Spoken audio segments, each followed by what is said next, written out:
All right, well, this weekend here, I thought we were going to have a nice, pretty weekend, but instead it's decided to rain. So last weekend, what we did was we came out here and pulled out our U-posts, and we put in 8-foot 2x2s. Now the reason is I can't find 8-foot U-posts anywhere, but online, and I think they're a little expensive for what they are. So. In our last house here, I did 2x2 boards, and what I did, you can kind of see here, I cut a half-inch diameter hole here every foot, and then I got this really cheap Blue Hawk rope, and this is it's very inexpensive rope, but it's really good quality rope. It's UV resistant, it holds tight, and surprisingly it makes for a really awesome trellis. So that's what I'm going to do today here is, it's a little rainy, and everything is just kind of on autopilot right now here with the green beans and the corn. Really the next step is to get these things up on a trellis, so I'm going to do that today, and then I think that's all I'm going to be able to do given the weather here. So let's get it done.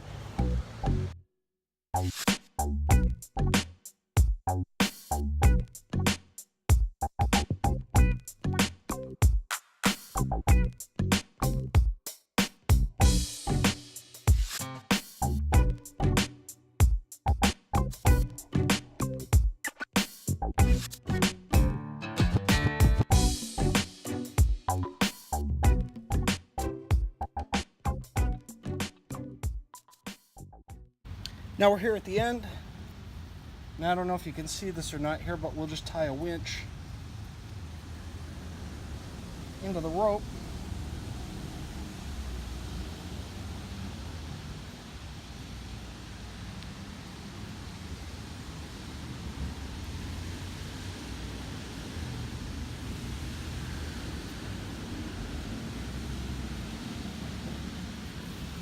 And what's cool about that now is that with that winch, I can pull that tight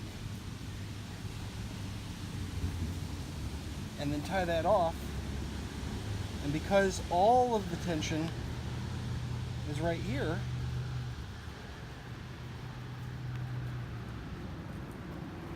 there we go.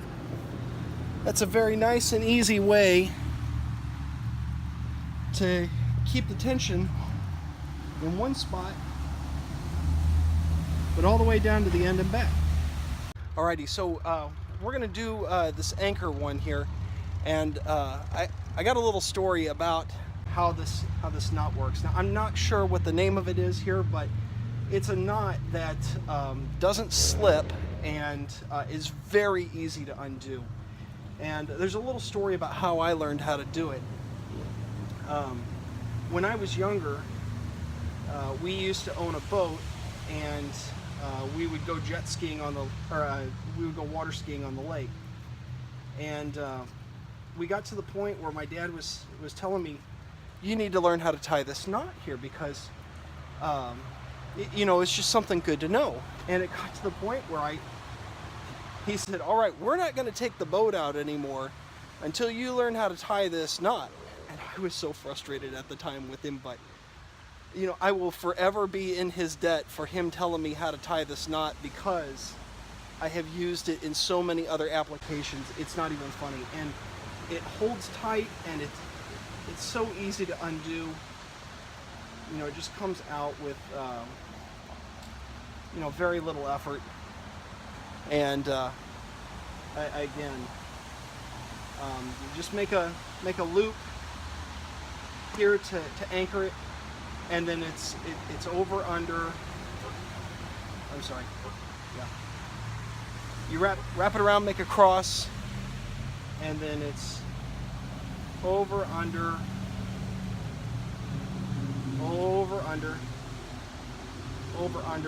around and through. And that knot will never slip. It will never move, and it will hold tight, and you can bet your life on that knot. and it's so easy to come undone, it's not even funny. But anyway, let's string the rest of it.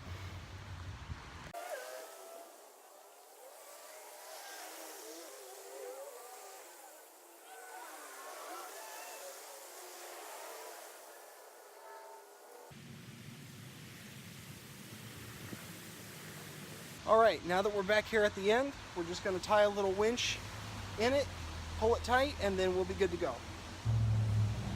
Alright, and just to show you here what I did, it's just a simple loop, and then you run the excess cord through this, and now with this drawstring here, you can pull it and it'll pull all the tension out of the line here, and it keeps all the tension right here.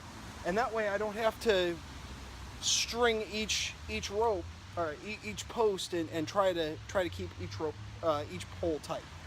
So you just pull that tension back, and that is it. And we got just, you know, a little bit left over, but not enough to run another line here. All right, now so with four lines here for our green beans to grow up, we should be good for the next couple months here to let them grow and vine up here, so that every foot they've got something to crawl up and attach to. And because we pulled that line nice and tight here, we've got nice, good support structure for them to crawl up on.